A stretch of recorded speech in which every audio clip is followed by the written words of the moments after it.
A Milagros también que se suma, a Sonia, a Anita, a Cristina, a todos. Ahí estamos. Y voten también en la encuesta. Hoy es el día de la empanada, este patrimonio gastronómico, cultural, argentino. Una delicia para todos.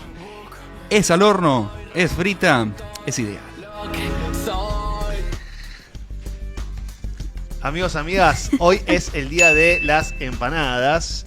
Y además de ser el día de las empanadas, es el día en donde se está votando en el Congreso, o se está por votar en el Congreso. A partir de las 15 horas, la modificación de la ley de glaciares bien se debate hoy en la Cámara de Diputados. El oficialismo busca contar con los votos para lograr la sanción definitiva bien del proyecto que modifica la ley, que hay que nombrarla porque es la ley 26.639.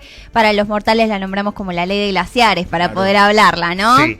Es importante hablar que alrededor del 70% del territorio nacional depende de los glaciares y las nieves andinas como principal fuente de agua, y en muchas regiones, especialmente en contextos, ayudan los glaciares para contextos de sequía y para que la población argentina pueda tener agua, básicamente. El conflicto está centrado en la explotación minera, la mega minería, que en realidad no es una ley antiminera, ¿no? Pero bueno, creo que vamos a estar hablando con especialistas que nos van a poder indicar o guiar mejor para entender un poco más de qué va este conflicto. Totalmente, y para eso estamos en comunicación telefónica con Andrés Napoli, director ejecutivo de la Fundación Ambiente y Recursos Naturales. Andrés, ¿cómo estás? Te saludan Mati Aromi, Manu Cardella y equipo.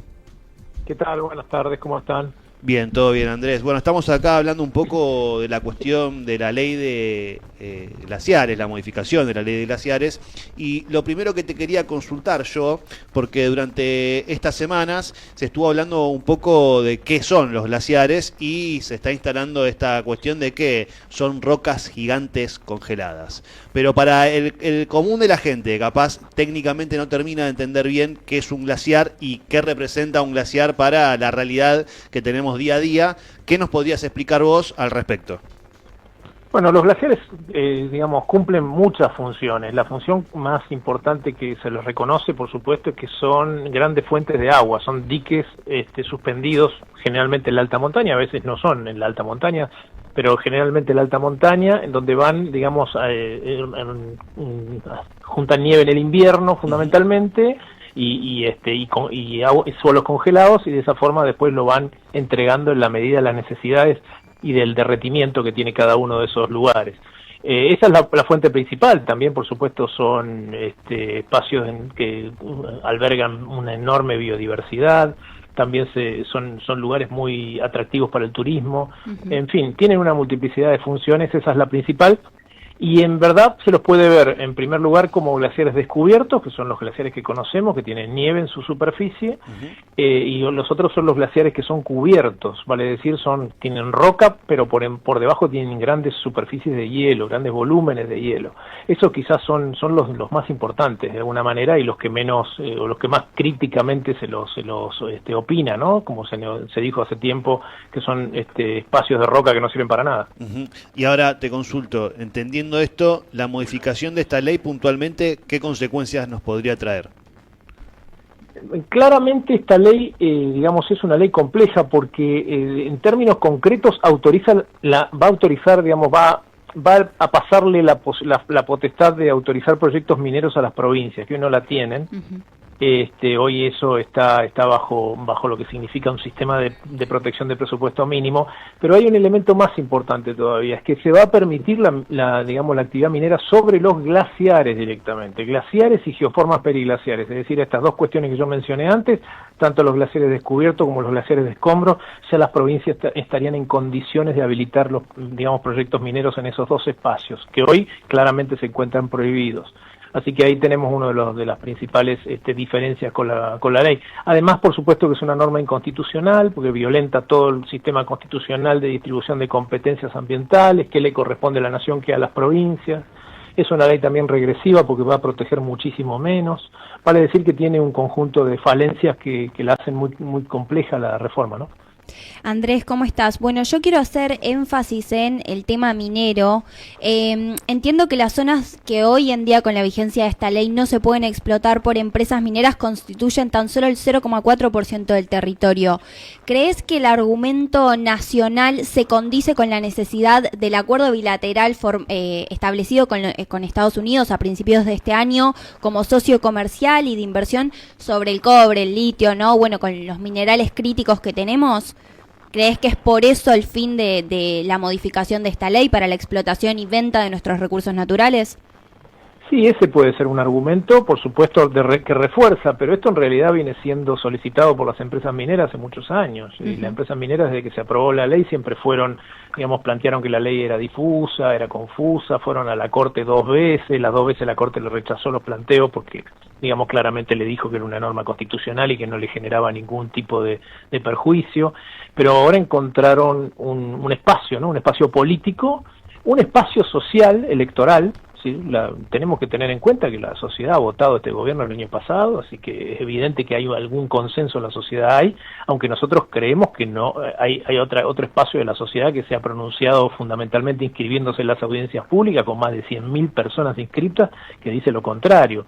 Es decir, que el debate está abierto y lamentablemente las consecuencias es muy probable que las suframos también. Bien, entonces en este sentido te consulto, con respecto al rol del gobierno, el secretario de Minería de la Nación, Luis Lucero, criticó los ataques al proyecto de la modificación de la ley de glaciares por parte de la oposición y lo que dice es que la minería no elige dónde se hace donde la geología distribuyó los recursos y expresó que muchos mineros quisieran elegir dónde hacerla y no pueden. ¿Qué opinión me da frente a este testimonio? En primer lugar, quiero decir que Luis Lucero es un abogado de mineras, es una persona que no debió haber ni siquiera hablado ayer en el Congreso, se debió haber inhibido de hablar, pero por un tema ético, pero claramente no, ni siquiera lo plantea de esa forma. Él estuvo del otro lado del mostrador hace muy poquito tiempo y está de este lado del mostrador decidiendo dónde se hace y dónde no se hacen las cosas en la minería, por lo cual él debió haber sido inhibido de eso. Ahora bien, no se puede hacer cualquier cosa en cualquier lado. Es decir, yo por ejemplo no puedo construir un edificio en una plaza, porque es una plaza. Ya lo definimos. La ley de glaciares es una ley de ordenamiento del territorio. Dice, miren muchachos, ustedes pueden hacer minería en el 99.7% del territorio, en este 0.3% no, pero no es porque nos parece que es un capricho que no le queremos dejar hacer minería, es porque esas son las fuentes de agua y la minería se vuelve incompatible con la preservación de las fuentes de agua, porque cuando la minería llega, el glaciar o los glaciares, porque generalmente no es uno solo, sino es un conjunto, desaparecen por completo y las fuentes de agua se afectan. Entonces eso es lo que se quiere preservar con esta ley. Y ese es el problema que tenemos a la vista.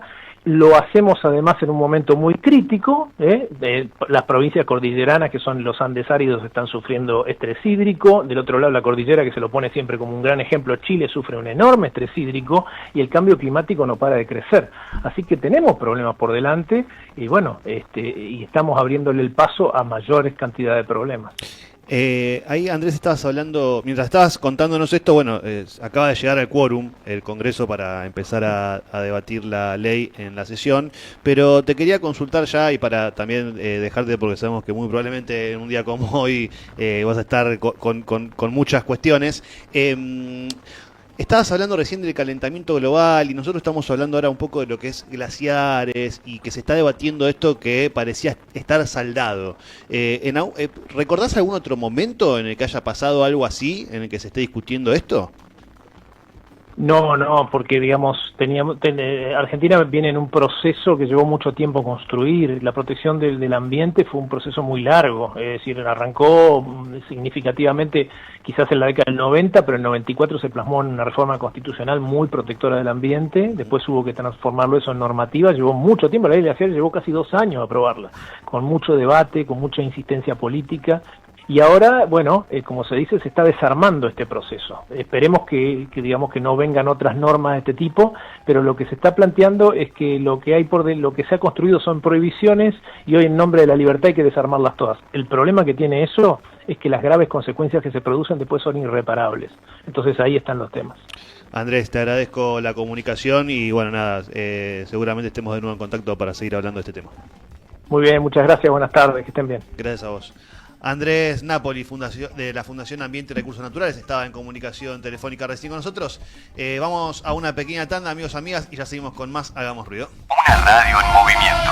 AM650. Somos Argentina.